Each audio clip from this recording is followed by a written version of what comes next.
Assalamualaikum untuk anak-anakku semuanya. Bagaimana keadaannya kali ini? Semoga kita senantiasa mendapatkan hidayah, mendapatkan kemudahan di dalam menjalankan hidup ini. Anak-anakku sekalian, di dalam hidup ini kadangkala kita mengalami semangat juang tinggi, tetapi kadangkala kita mengalami kelemahan hati. Untuk itu kita selalu dituntut memotivasi. Apakah motivasi itu melalui hati kita yang membangun, ataukah teman kita, bapak ibu kita, atau melalui buku-buku. Motivasi itu memiliki fungsi yang sangat penting bagi psikologi kita. Sebab hidup ini tidak selalu mulus. Hidup ini tidak selalu mengalami kemudahan. Sehingga sesekali waktu motivasi itu butuh dibangkitkan kembali. Oleh sebab itu kita butuh pematik. Kita butuh penyemangat. Entah itu melalui sahabat kita, melalui video-video, melalui buku-buku yang kemudian itu mampu membangkitkan semangat kita untuk kembali membaca buku, untuk kembali semangat sekolah, untuk kembali membangun intelijensi kita, membangun semangat kita, membangun imajinasi kita. Untuk apa? Mencapai mimpi-mimpi kita. Anak-anakku, siswa kelas 9, saat ini saya akan menjelaskan sedikit tentang pentingnya motivasi hidup. Nanti tentu sesuai dengan buku paket kalian pada halaman 50, yaitu kita membaca buku motivasi. Intinya nanti kalian saya minta membaca satu buku motivasi. Ya. Membaca satu buku motivasi yang kemungkinan nanti buku itu akan membangkitkan semangat kalian. Banyak sekali buku-buku motivasi ya di pustaka, atau kalau saat ini nanti di tempat tinggal kalian tidak ada buku motivasi, maka Bapak punya solusi. Oke, nanti akan saya sediakan video motivasi. Sebelumnya nanti mungkin ada tulisannya ya, ada tulisan yang bisa kalian baca. Jadi kita tidak meninggalkan budaya baca. Nanti kalian baca motivasi yang ada di sana. Nanti kemudian ada videonya. Nanti ada 3 video ya. Ada 3 video. Video yang satu ada tulisannya. Video kedua juga ada tulisannya, yang ketiga tidak ada tulisannya, tetapi nanti kamu simak dengan baik. Bagaimana kita mencapai kesuksesan, baik di sekolah maupun di tempat lain. Itu nanti tentang video kita.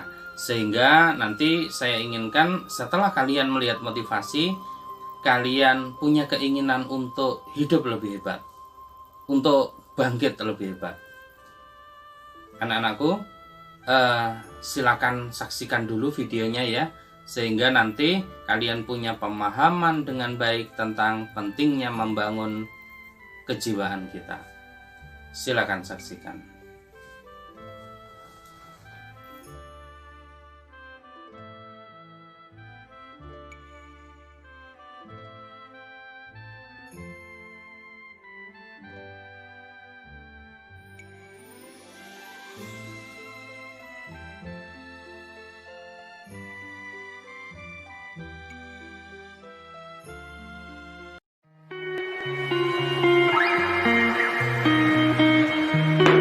Teman-teman, kembali bersama saya Nabila Eka Agustin di channel Nabila Eka. Terima kasih sudah klik video ini. Kali ini kita akan berbagi tips bagaimana sih cara memenangkan suatu kompetisi. Karena kita tidak hanya menjadi peserta, tetapi menjadi seorang pemenang. Kalian pasti pernah mengikuti lomba. Pernah ikut lomba gagal. Pahit bukan? sudah menyiapkan berminggu-minggu, habis tenaga, waktu, pikiran, dan akhirnya gagal juga. Belum lagi perasaan bersalah kepada orang tua, guru, teman-teman, rasanya dunia hancur. Tapi itu bukan kamu saja, teman. Aku juga pernah gagal. Ikut sekali gagal, 2 kali gagal, 3 kali gagal, sampai aku sempat berputus asa. Mungkin aku tidak pada passionnya di lomba. Aku murung, kecewa, bahkan menyalahkan Tuhan. Dia tidak adil. Dalam perenunganku, ternyata aku menemukan solusinya. Bagaimana menang lomba, juara, dan benar saja. Setelah itu, aku juara LKIM, juara lomba baca puisi, juara uji kecerdasan, juara menulis esai, dan masih banyak lagi. Kalau kalian juga bisa, asal tahu nulisnya. Sekarang, tanpa perlu berbincang-bincang lagi, kita akan membahas solusi dan tips. Bagaimana sih cara memenangkan suatu perlombaan? Pertama, tata niat. Kalau kamu niat 100%, maka kamu akan berhasil.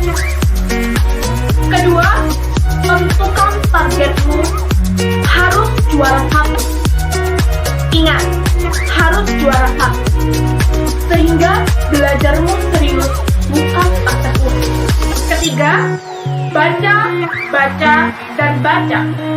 Lomba apapun, referensimu harus banyak. Lomba puisi, baca karya-karya puisi banyak biar tahu. Keempat, jangan lupa berbagi peran jika lombanya berkelompok. Jangan egois. Dalam satu kelompok harus sama perannya. Setiap kalian punya keunikan masing-masing. Yang kelima, lakukan penelitian. Cari info sebelumnya. Yang juara seperti apa, biar tahu standar lomba itu. Jangan asal bonek saja. Yang keenam, semangatmu harus terus dikibarkan. Ketika mengikuti pembimbingan loyo, pasti kalian kalah lah. Yang ketujuh, kenali juri. Juri itu manusia biasa, punya subjektivitas. Cari info dan karya juri. Kalau karyamu, pemikiran sejalan dengan juri, dijamin juaranya. Kedelapan, ingat, tanamkan. Kamu itu pejuang. Namanya pejuang itu pantang bersenang-senang sebelum juara. Belum juara udah ongkang-ongkang. Bagaimana bisa menang? Kesembilan, tahu pembina. Dia sosok sentral. Kamu harus nyambung sama dia.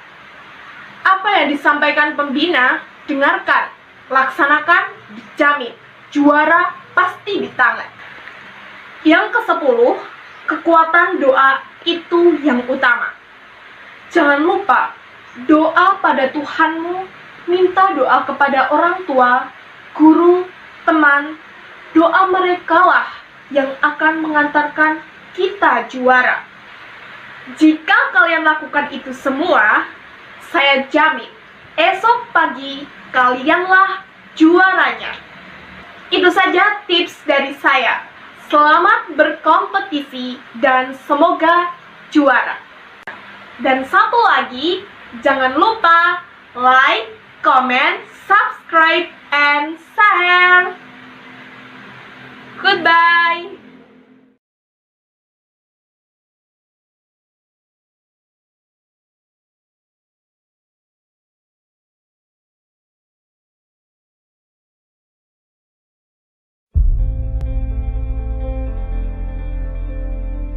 Hai kawan, ada saatnya kamu berada di titik terendah. Nilai hancur, pacar kabur, teman pergi.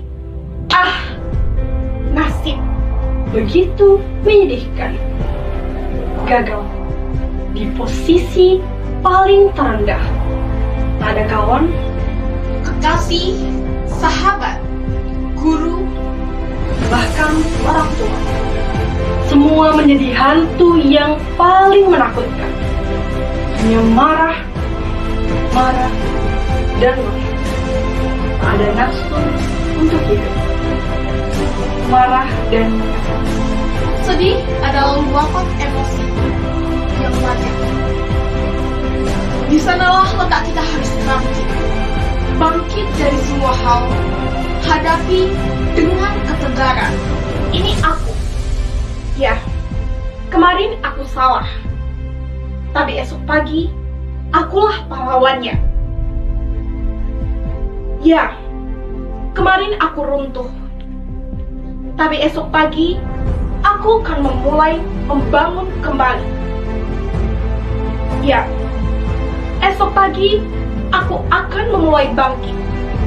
Tumbuh dan berkembang, lalu tersenyum untuk semua.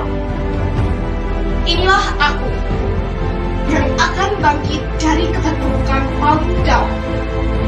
Hah, pacar pergi, tak masalah. Esok pagi setelah aku sukses, semua akan datang tanpa diundang. Nilai buruk pun tak masalah. Aku akan memulai berjuang dan terus berjuang. Tunggulah esok pagi. Aku akan lebih hebat. Hei kawan, untuk apa kita bersedih? Di sanalah Tuhan menguji kita. Sebatas mana kemampuan kita untuk bangkit? Di sana awal kita memulai perjuangan ini. Karena sudah tak ada titik terendah lagi, maka di situ kita melompat lebih tinggi. Percayalah, di sebelah kita masih ada Tuhan yang selalu menemani. Karena hanya padanya kita memohon dan meminta pertolongan. Kawan, percayalah, kita akan baik-baik saja. Ketika kesedihan itu, kepahitan itu menemui kita, dan semua menjauhi kita. Tuhanlah titik akhir kita kembali. Hanya padanya semua akan selesai. Berdoa, berusaha, dan berjuang.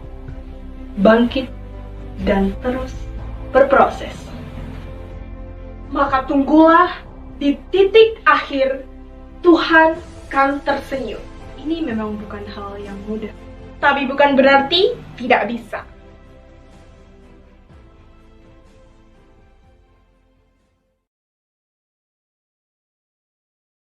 Assalamualaikum warahmatullahi wabarakatuh. Hai anak-anak Indonesia yang hebat. Selamat pagi, semangat pagi, dan selalu siap mencapai mimpi.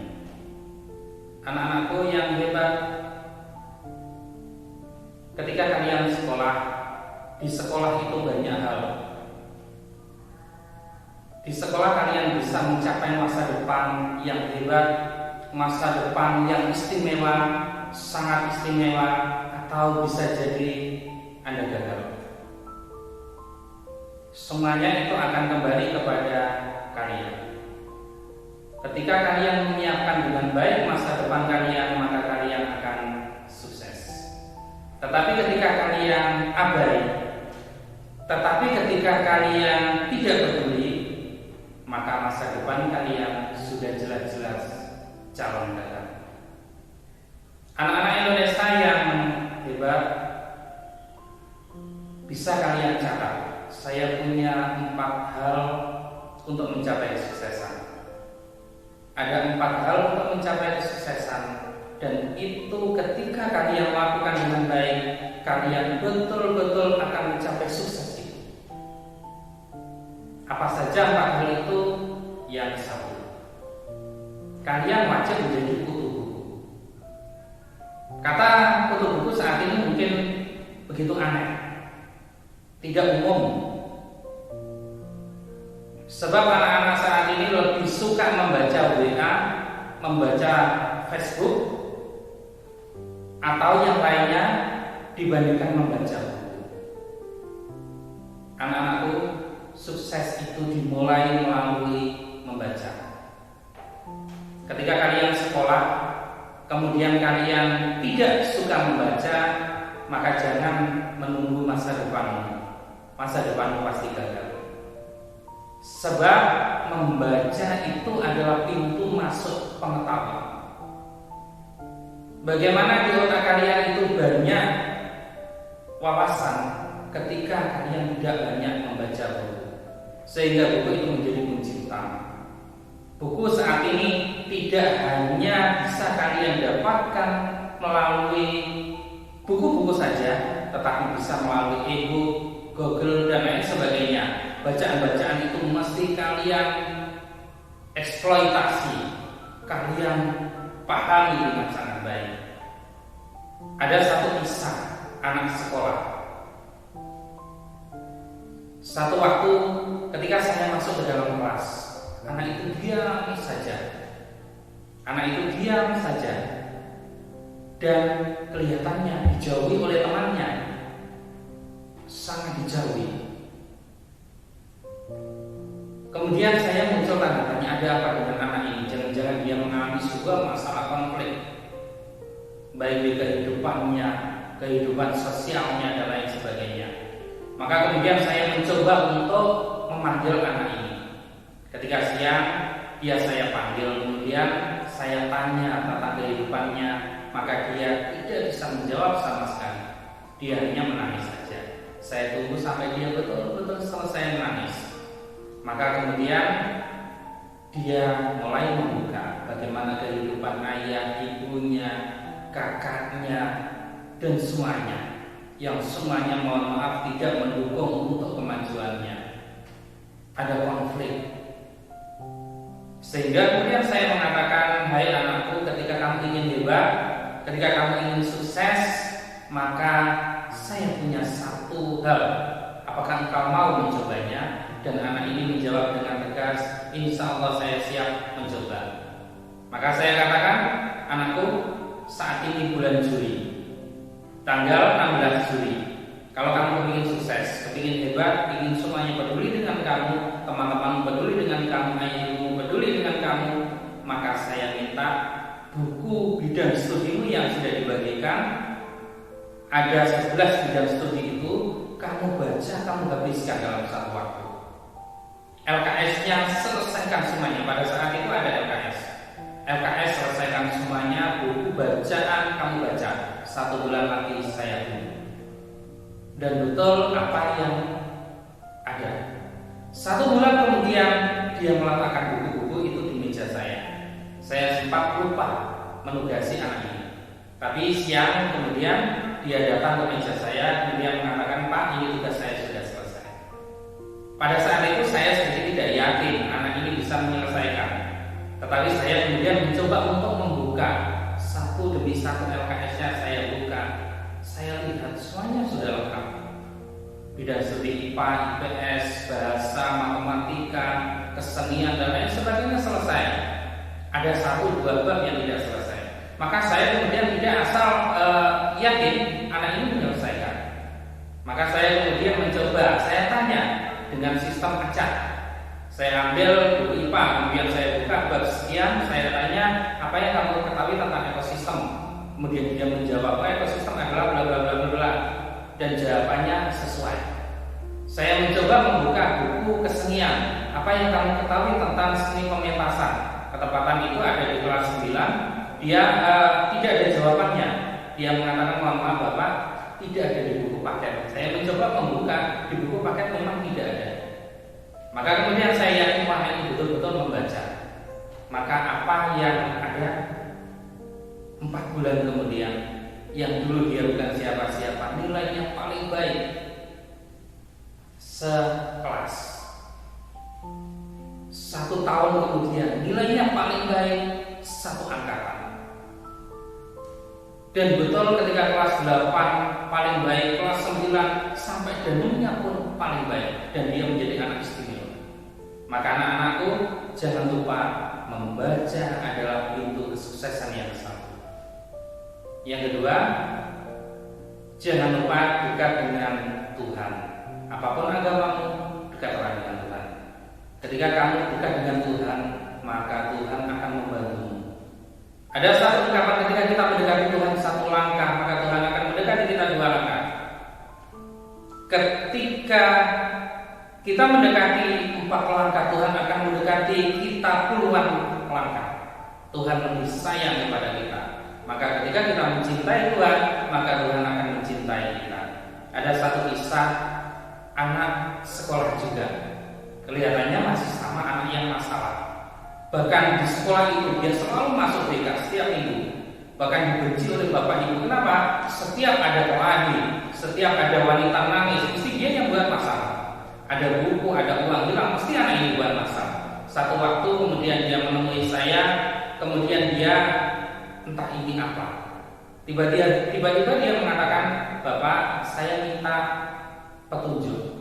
Saya kepingin tobat hidup saya. Saya kepingin jadi manusia baik." Ketepatan dia satu kampung dengan saya. Pada saat itu saya masih muda, saya masih ada di kehidupan di masjid.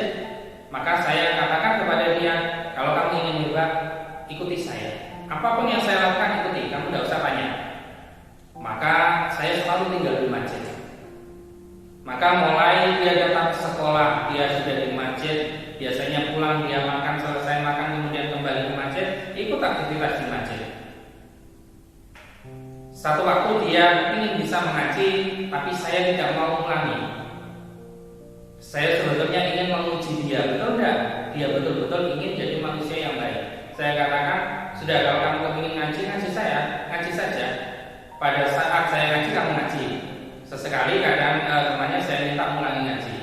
Tapi dia tetap konsisten mengaji, mencoba mengaji sampai 1 bulan. Awalnya dia tidak bisa mengaji. 1 bulan, 2 bulan, 3 bulan mencoba, tiba-tiba dia bisa mengaji. Dengan bantuan teman tadi dan semua mengaji sampai malam dia duduknya di masjid itu. Setiap malam dia sholat malam, intinya selalu dekat dengan Tuhan. Maka ada satu keajaiban setelah 1 tahun kemudian, yang anak ini bukan anak siapa-siapa, biasanya nilainya hanya 6-7 saja. Maka kemudian ketika ada pengumuman the best dan yang paling bagus, maka dia menduduki posisi ke-3. Saat itu banyak bapak ibu kemudian tanya, ada apa dengan anak ini? Jangan-jangan dia mencontek, jangan-jangan ketika ujian asal saja tetapi nilainya bagus. Maka saya mengatakan, mohon maaf bapak ibu, tidak demikian. Anak ini anak yang sangat dekat dengan Tuhan. Bolehlah 1 tahun yang lalu dia nakal, bolehlah 1 tahun yang lalu dia tidak bagus, tapi tahun ini dia sangat dekat dengan Tuhan. Maka ketika dia dekat dengan Tuhan, maka Tuhanlah yang telah mengkasihkan nilai bagus itu. Itu langkah yang kedua. Langkah yang ketiga, waktu yang lama. Ingat-ingat untuk sukses, kamu tidak bisa seketika, butuh waktu yang panjang. Sekolah sekilas, kamu hanya 3-4 jam membaca buku, kamu ingin sukses, mengalahkan anak yang membaca buku 10 jam, tidak bisa. Tentu yang lama membaca buku, sekolahnya yang lama, dia jauh lebih hebat. Maka siapkan masa depanmu dengan apa? Dengan waktu yang lama itu. Ya, ketika kamu menyiapkan dengan waktu yang lama, disiplin yang tinggi untuk sekolah, maka masa depanmu adalah sukses. Dan yang keempat, jangan lupa untuk mencapai kesuksesan itu adalah doa ibu. Ada satu kisah pengusaha, dia cukup kaya, padahal usianya sangat muda sekali. Usianya masih muda, banyak sekali pengusaha kaya yang usianya tua. Satu waktu dalam sajian makan, ketika makan-makan, si pengusaha tua itu sempat tanya ke pengusaha muda ini, "Hai anak muda, bagaimana engkau bisa sukses sampai memiliki 3-4 hotel dan usaha lain sebagainya? Padahal saya usianya sudah 70-80 tahun, saya mencapai kesuksesan, tapi engkau masih usia 40 tahun sudah sukses. Apa sih kuncinya?" Maka dia mengatakan, "Bapak-bapak, ketepatan saya muslim. Saya tinggalnya jauh dengan ibu saya. Saya di kota, ibu saya di desa. tetapi setiap Jumat saya selalu pulang. Setiap Jumat saya selalu menyempatkan pulang untuk sholat Jumat di desa saya. Setelah itu saya ke tempat ibu saya. Saya hanya punya ibu saja. Saya ke tempat ibu saya.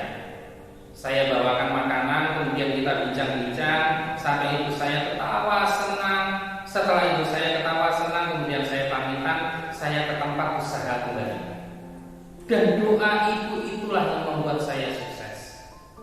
Doa ibu itu yang membuat saya sukses. Maka kunci keempat, jangan lupa doa bapak atau ibu kalian, itu yang membuat kalian sukses. 4 langkah ini ketika kamu lakukan di sekolah, maka masa depanmu jelas. Demikian yang dapat saya sampaikan. Siaplah menjadi siswa sukses. Selamat pagi. Assalamualaikum.